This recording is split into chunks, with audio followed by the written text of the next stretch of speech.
IQRA TV. Light to the world. How to set goals like a gardener. As human beings, we are driven towards setting goals and achieving them. Unlike animals, we are not content to simply sit, eat, reproduce, and sleep. We have an innate meaning-seeking side to us that's part of our fitra, natural disposition, which ultimately is geared towards finding and fulfilling our ultimate purpose, and that is to be a true abd/slave of Allah. The question is, if we are naturally inclined towards setting goals, how do we go about setting goals that matter? And more importantly, how do we go about achieving them? What's wrong with the typical goal-setting techniques? Most self-help books teach a goal-setting framework that has the following basic steps. Step 1. Have a vision of where you want to be X years from now, or at the end of your life. They'll ask you to do exercises such as imagine your eulogy, or create a vision board. Step 2. Set long-term goals that will help you fulfill the above vision.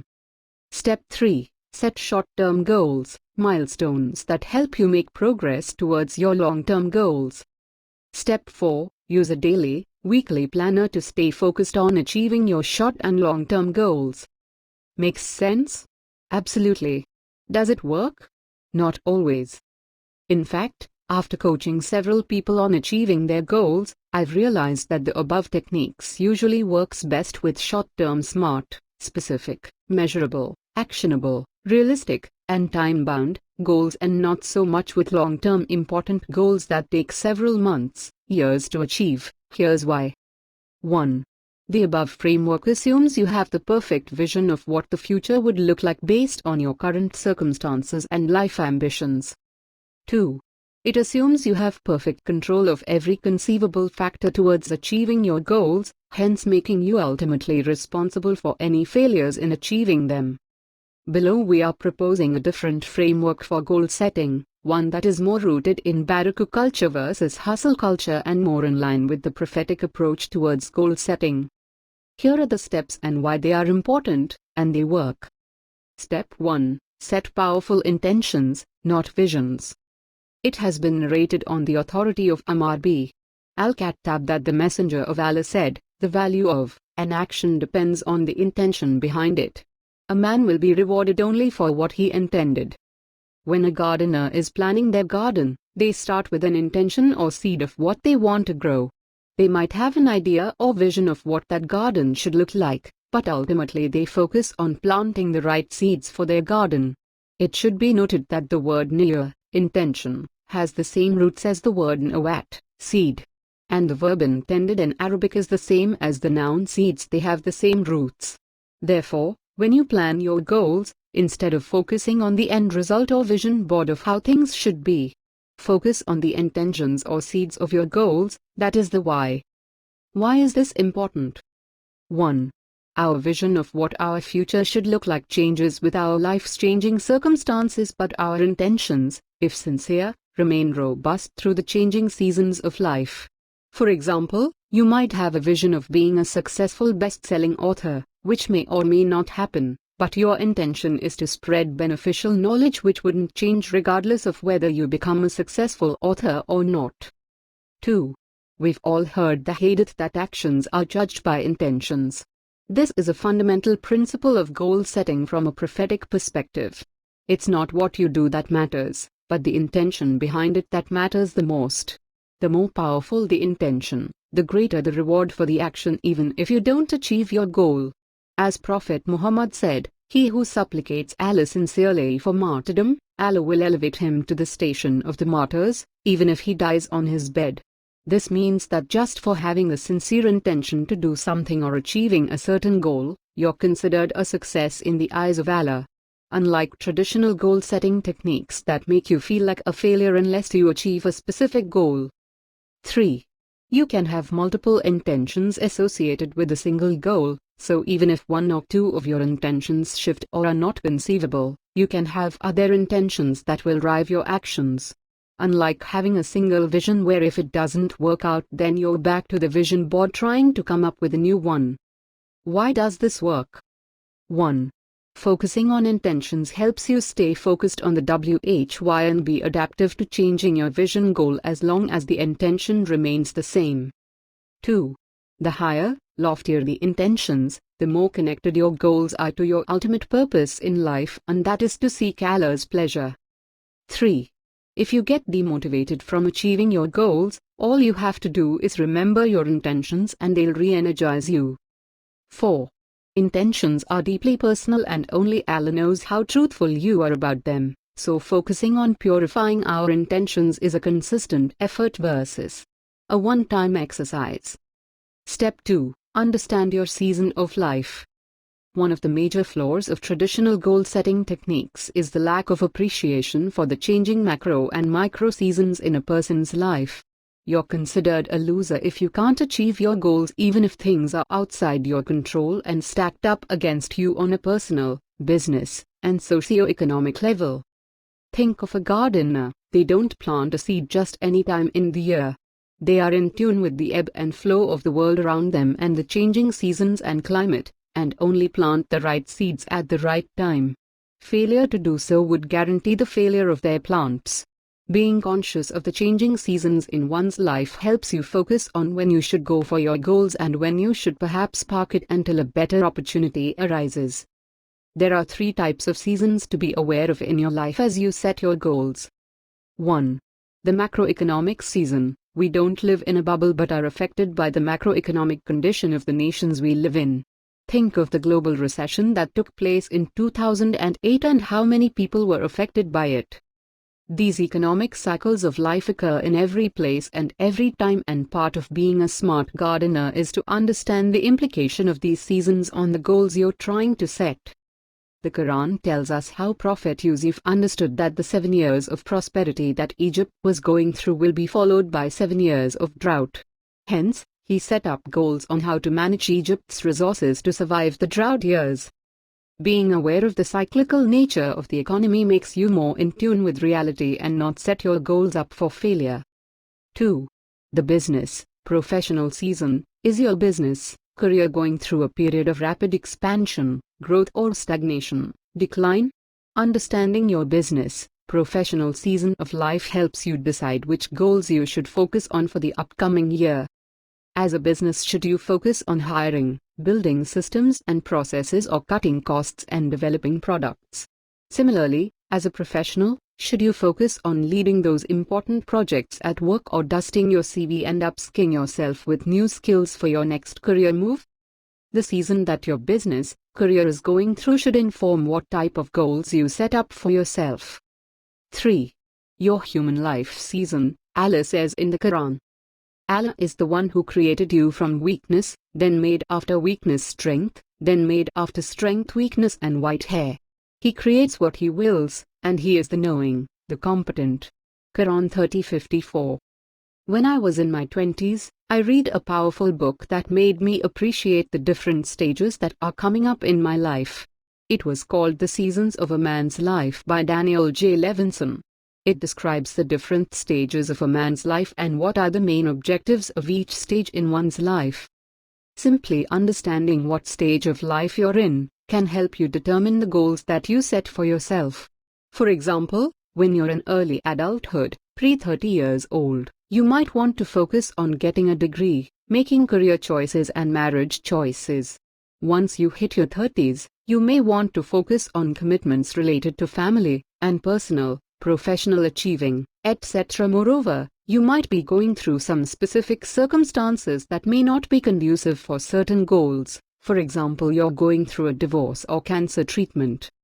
The above made me understand and appreciate the hadith of Prophet Muhammad that said, "Take advantage of 5 before 5, your youth before your old age, your health before your illness, your riches before your poverty, your free time before your work, and your life before your death." Shu'ab al-Iman. Acknowledging that there are appropriate goals for each stage in life makes it more likely for you to achieve those goals than trying to be foolish and go against your natural strength and human life cycle, thus feeling incompetent when not successful. Understanding the above seasons cannot be underestimated. Moreover, from another angle, they help explain how sometimes when you set a goal and for some reason, you're not able to achieve it, there may be nothing wrong with your ability to achieve the goals, but it's simply not the right season for it. This understanding takes away a lot of stress and depression when things are not achieved according to our own timelines and makes you more conscious of focusing on being ready for the goal to be achieved versus achieving the goal itself. A simple example to illustrate the point: you set up a goal to be married, instead of saying I want to be married by age of X. A gardener mindset would be, how can I be marriage ready so when I meet the right person, I'll be ready for this next big move in my life. Step 3. Sharpen the process. A gardener has to follow a specific process if they want to make their garden a reality. Not following the process or skipping some steps could mean the end of their gardening aspirations. The more the gardener focuses on the process, the more likely they are to achieve their gardening intentions. Similarly, when setting up goals, set up process goals versus achievement goals and focus on optimizing the process versus worrying about achieving certain goals. Here's the difference. Achievement goal: I want to memorize the Quran in 5 years.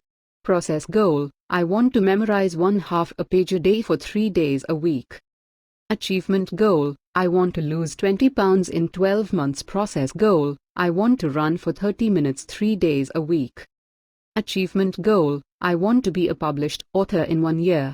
Process goal: I want to write 500 words a day. Why is this important? Achievement goals turn the goals into a matter of success or failure, either you achieve it or don't achieve it. Whereas process goals turn the goal into a habit, routine that if you stick to it would eventually help you achieve the very goal you're trying to achieve. Moreover, process goals tap into the power of making progress and feeling the success momentum of you taking concrete steps towards your goals versus achievement goals that feel like a mirage you may never achieve. Also, if for some reason you're not seeing progress, you'll question the process versus questioning the goal itself. This happens a lot with people who want to memorize the Quran or learn Arabic. If they are not able to memorize the Quran or learn Arabic, they feel bad about it and usually give up. If instead, they focused on process goals, they'll question the approach they are taking to memorizing / learning Arabic and try a different process to see if it works better for them. Step 4. Detach from the results. You've set powerful intentions, you've planted your intentions according to your season of life, and you've sharpened your process. Congratulations, you've now fully tied your camel, as the prophetic saying goes. Now comes the next part of the hadith: trust in God. What this means is that you detach yourself from the fruits of your labor and genuinely believe that your success can come only from Allah. Allah reminds us in the Quran, "And have you seen that seed which you sow? Is it you who makes it grow, or are we the grower?" Quran 56, 63-64. For many people steeped in hustle culture and traditional goal-setting framework, this is a hard pill to swallow. What do you mean detach from results? I've put so much effort into this, I better get results. This is where spirituality and true tawakkul, trust in Allah, differentiates those of Barakah culture versus hustle culture. We work hard as if everything is under our control, yet at the same time, we completely trust that results and the fruits of our labor is in Allah's hands. The beauty of detaching ourselves from the results is that our heart stays calm and sincere with all the ups and downs of trying to achieve our goals. If we achieve our goals, we give thanks. If things don't go our way, we are patient, seeking the reward from Allah for the beautiful intentions we've set for the goals. Moreover, this approach makes us truly connect with Allah on a deeper level with our daily supplications. We'll start making daily supplications for the goals we're trying to achieve and turn our goals into spiritual quests. Just think of a gardener who sets the intention of planting an oak tree, chooses the right seeds and season, focuses on the process of tending for the tree, then supplicates sincerely to Allah to make her tree a reality. What spiritual state would that person be as the days, years go by, whether the tree grows or not, and what reward this person will get from Allah for showing total dependence on Allah for a goal that's in Allah's hand. Your whole experience with goal setting changes. Instead of being a stressful, hustle culture endeavor, it becomes this meaningful, spiritually driven approach that attracts barakah and success in this life and the next, beyond your imagination. Step 5. Seek barakah. Abu Hurairah, may Allah be pleased with him, reported. The Prophet said, while a man was walking through a barren land, he heard a voice coming out of a cloud saying, "Irrigate the garden of so and so." Thereupon the cloud drifted in a certain direction and discharged its water over a rocky plain. The streamlets flowed into a channel. This man followed the channel until it reached a garden, and he saw the owner of the garden standing in its center, working with his spade, spreading the water, changing the course of the water. He asked him, "O slave of Allah, what is your name?" He told his name, which was the same that he heard from the cloud. The owner of the garden then asked him, "O slave of Allah, why did you ask my name?" He replied, "I heard a voice from a cloud which poured down this water saying, 'Irrigate the garden of so and so.' I would like to know what you do with it."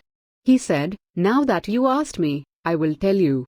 I estimate the produce of the garden and distribute 1/3 of it in charity. I spend 1/3 on myself and my family and invest 1/3 back into the garden." Sahih Muslim. We always think of achieving our goals, but how many of us think of what to do with our goals once we achieve them? Let's say you did memorize Quran, or got that promotion, or passed that exam. What will you do with the results, fruits of that success? The above story illustrates that the best use of success is to reinvest that success in what brings benefit to you, those around you, and society at large. This is going back full circle to setting powerful intentions, and why you set off on this journey of achieving your goals in the first place, or planting the garden. If the purpose was to simply fill your belly or feed your ego, you'll find that the goals you achieve will lose its meaning after a while. But if the purpose was to truly please Allah, you'll find that the goal becomes a blessing for you and propel you to achieve other goals for yourself and those around you. Step 6. Plant for the long term. As you set off to achieve your goals in life, keep focused on gardening those activities that would matter in the hereafter. And whatever thing you, people, have been given, it is only for the enjoyment of worldly life and its adornment. And what is with Allah is better and more lasting, so will you not use reason? Yes, it's great to achieve all those goals and awards of life, but weighing this appropriately helps you stay focused and not distracted with worldly goals that won't mean much after we die. This doesn't mean we should neglect worldly goals, but it's trying to focus our worldly goals on things that have an impact and that would last beyond our lifetime. Anas ibn Malik reported that the Prophet, may Allah bless him and grant him peace, said, "If the final hour comes while you have a palm cutting in your hands and it is possible to plant it before the hour comes, you should plant it." And this is how you set goals like a gardener.